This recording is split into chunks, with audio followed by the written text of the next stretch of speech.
Welcome back, my dudes and dudettes. This is Max, and the time has finally come. We're nearing the end of the season, which means it's tier list time. Now, this isn't a purely technical ranking, but it's not just personal taste either. It's a mix of everything. Technical execution, story quality, consistency, popularity, and of course, how much fun I actually had watching the show. Because yes, an anime I personally don't enjoy can still be objectively good, and something I like a lot might still be kind of trash. So that's the mindset here, a balance of analysis and personal taste.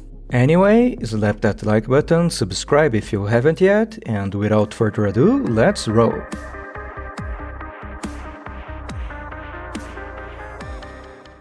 Okay, maybe with a little further ado, just a quick note before we start. These are the tiers I'm using, and what each one of them represents. I'll do my best to judge these shows with no bias toward any specific genre. If you are a hardcore fan of a particular niche, your own ranking might shift, and that's completely fine. So, for real this time, let's roll.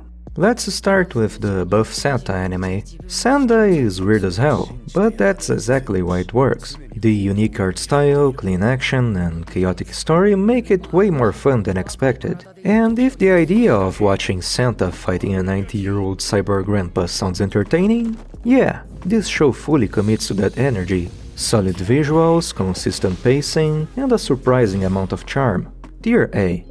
My awkward senpai is the classic I like you but won't say it story, which means the romance slow burns to the very end. It's perfectly watchable, just nothing special. The same dynamic repeats every episode and eventually it gets dull. Good enough for fans of soft, cozy romances, but not much beyond that. Tier C. This could have been one of those so bad it's funny isekai, but it doesn't even commit to that. The protagonist has absurd powers, yet just wanders around collecting items and vibing with his pet. It's slow, boring, and the premise goes nowhere. Definitely not something I'd recommend. Tier D.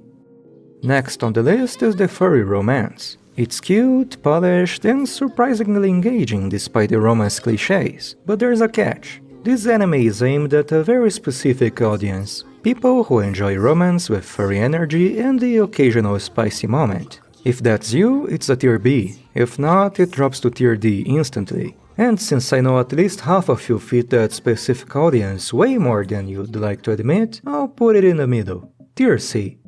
The Gintama spin-off is probably good. It's Gintama after all. The fanbase knows what to expect. But I have never watched any Gintama, so tier X. Gachiakuta has personality, stylish visuals, an intense soundtrack, memorable characters, and that greedy vibe that makes every episode feel alive. It also delivered some of the season's most iconic moments with its wild fights and sharp humor. Gachiakuta is not flawless, but is consistently bold and entertaining. Tier A. Switching to something calmer, Yono-kun Ordinary Days is your classic comfort anime. It's cute, relaxing, pleasant to look at, and wholesome enough to make you smile. Yes, it's ordinary, but it's ordinary done right. Simple, clean, effective, tier B. I physically lose brain cells trying to discuss this anime. It's bad. The MC is a walking cheat code with zero personality, the world is bland, and the plot barely exists. And yet, I can't stop watching it. This one is a prime example of trash anime that somehow loops back into being fun. Tier C. For one dance, they motion capture actual dancers and somehow made it look cursed. But if you can look past that, the story is genuinely good. Strong characters, grounded drama, a bit of romance, and even some unintentional comedy thanks to the CGI. Your experience depends entirely on your bad CGI tolerance, but the core is solid. Tier B. Let's Play is basically a reverse harem about an awkward, insecure nerdy girl dealing with her issues while several dudes orbit around her. The pacing is slow, the humor leans into cringe, and the visuals don't help. The slightly more mature cast is a small redeeming factor, but only a small one. Overall, it's just there. Tier C. I'm not even a big fan, but there's no denying it. Boku no Hero's final season is definitely S tier. The action is sharp, the animation is top level, and the soundtrack hits just right. With the story reaching its climax, the emotional impact is higher than ever. Overall, it's a pretty satisfying final season. Simply put, top tier shonen done right. Tier S. Next on the line is A While the Last Boss Appeared. This one sits comfortably above average.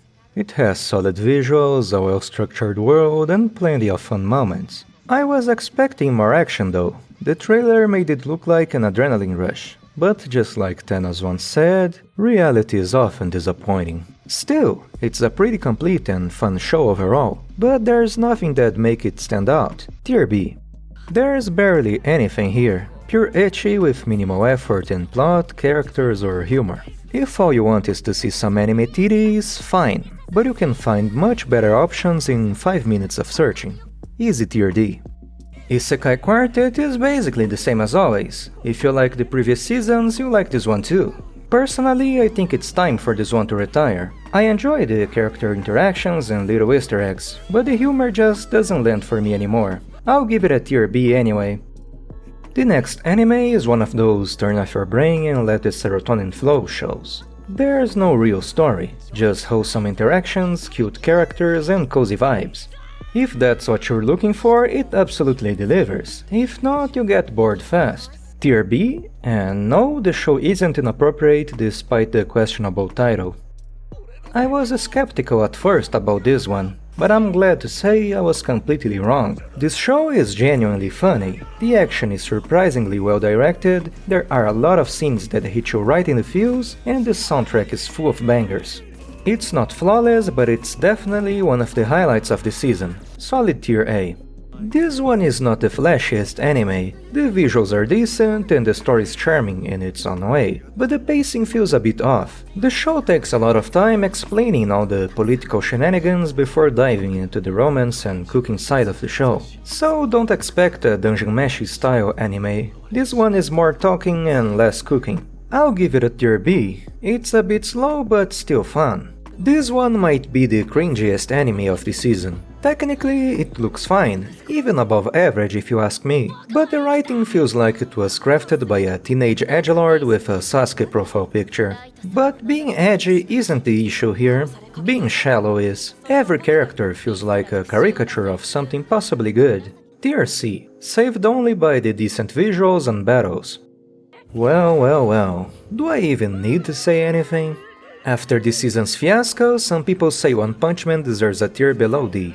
But actually I disagree. That would require me to put effort into create a new tier, and this season doesn't deserve that effort. If you're living under a rock, basically the third season of One Punch Man is full of production errors and even some weird censorship. Sadly, Tier D. My crappy AI avatar probably has more poses than an episode of One Punch Man has frames. To fill the spiritual void left by One Punch Man, I'm tossing a handful of this season's less popular titles into the same hole. I'd love to cover every single anime, but I don't have the time or the sanity for that. If you watched any of these, feel free to judge them in the comments. We're not done with this season yet, this is just part 1. Part 2 will drop soon, so consider subscribing if you don't wanna miss it. And if you enjoyed the video, a like helps a lot. I hope to see you all again soon, bye bye.